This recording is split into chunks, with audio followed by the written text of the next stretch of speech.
Tech giants are spending more than ever on AI investments. But if these are going to be the cash cow businesses of tomorrow, we can ask a simple question. Where's the beef? Where are the AI dollars going to come from tomorrow to pay for the investments made today? Hi, I'm John from ValueGlance.com. I have a PhD in theoretical physics. I've worked as a research analyst on an 11-figure fund, and I'm the author of the book Stop Checking the Price, where we explore how to find high-quality businesses that compound and build wealth for the long run. Today, we're going to talk about AI spending. So here's a headline from the Wall Street Journal. Big tech is spending more than ever on AI, and it's still not enough. And so we see this number here. $400 billion into artificial intelligence efforts this year. That's 2025. And so that's the number we want to keep in mind. Let's put that in context. There's a lot of zeros after 400 billion. So what can we compare that with? So this is data from the St. Louis Fed, private fixed investment in information processing equipment and software. And we can see that here, Q2 2025, that's 1.35 trillion. That's in billions of dollars. So we have 1.3 trillion. If we divide that by the GDP of the US, 30.5, that comes out to around 4.4%. So we're talking about 4.4% here of the GDP spending going into data centers. Here's an analysis from Jason Furman, an economist, here saying investment in information processing equipment and software is 4% of GDP, like we just saw, but it was responsible for 92% of GDP growth in the first half of this year. And so he removes that and says the growth without these categories is 0.1% for H1, the first half of the year. So we can see that here. So just teetering on the edge of positive growth when we take out these investments. So these are large investments that we can't ignore. And instead we want to ask the question, where are the dollars going to come from that will pay for all of these investments today?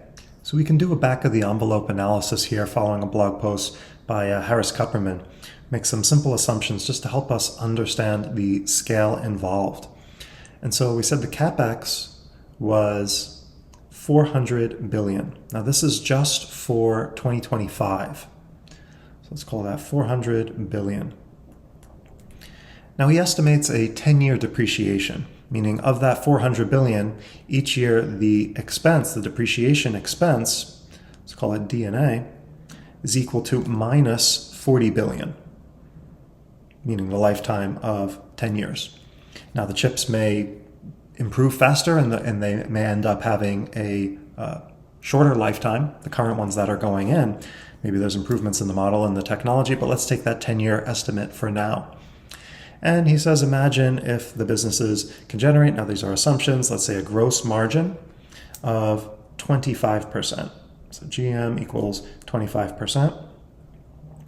And let's say these businesses have an ROIC, return on invested capital, of 20%. So now these are assumptions, just back of the envelope here. But putting those pieces together, we can say, okay, what revenue would be needed to return this invested capital at these margins? And so we could say the revenue times the gross margin, that gives us the gross profit, minus the D&A expense from the chips, all divided by the CapEx, here again, just for 2025. And we could show that this would give a revenue equal to 480 billion. 480 billion. And so that gives us a number to work with to keep in mind. Now that's just for 2025. McKinsey is projecting a lot more spending. Here's a McKinsey estimate here. Research shows that by 2030, data centers are projected to require 6.7 trillion worldwide. For AI processing loads, 5.2 trillion. 5.2 trillion by 2030. And so if we use that same multiple of 400 invested now needs 480 billion of revenue every year, that same estimate now for this 5.2 trillion would give around 6.2 trillion of revenue needed. 6.2 trillion of revenue needed by 2030 if the McKinsey estimate is right, that we will spend 5.2 trillion on AI processing in CapEx. Now, this is a massive number, and you may say, well, this is just consultants prognosticating with their fortune-telling crystal balls about the future. Maybe it'll never happen. Maybe it'll never come to pass. Yeah, maybe, but these projections can also be used as justifications in the race to invest more and more for AI and not fall behind because you don't want to miss out on the prize. Even if the prize isn't clear, even if it's super intelligence, curing all diseases, breakthroughs in science, what have you.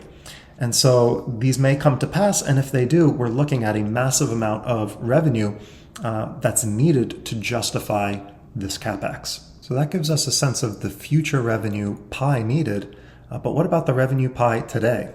So today's revenue pie won't cut it. What we're looking at here is our estimate from before, 480 billion, just to justify the 2025 CapEx spending. Okay, well, what does the current market look like? So here's the current AI revenue for OpenAI and Anthropic. So OpenAI, Sam Altman tweeted $20 billion revenue run rate, so the monthly rate times 12. So let's say 20 billion there, 9 billion for Anthropic. So just to cover the 2025 estimate, we're looking at a 16x growth of that pie. This doesn't even cover the depreciation expense from our estimate there. So that is a long way to grow. Now, OpenAI says they have 800 million weekly active users, only 5% are willing to pay. So we can imagine that the AI slop that constantly barrages us online starts to incorporate advertisements.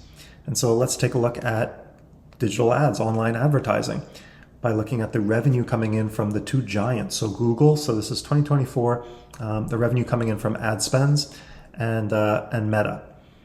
And Meta, it's mostly from ads. And so that comes out to 430 billion. So not even enough if AI totally ate online ads.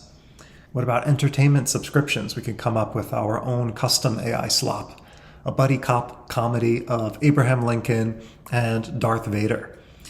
Sounds cool. But how much are we actually spending on our subscriptions?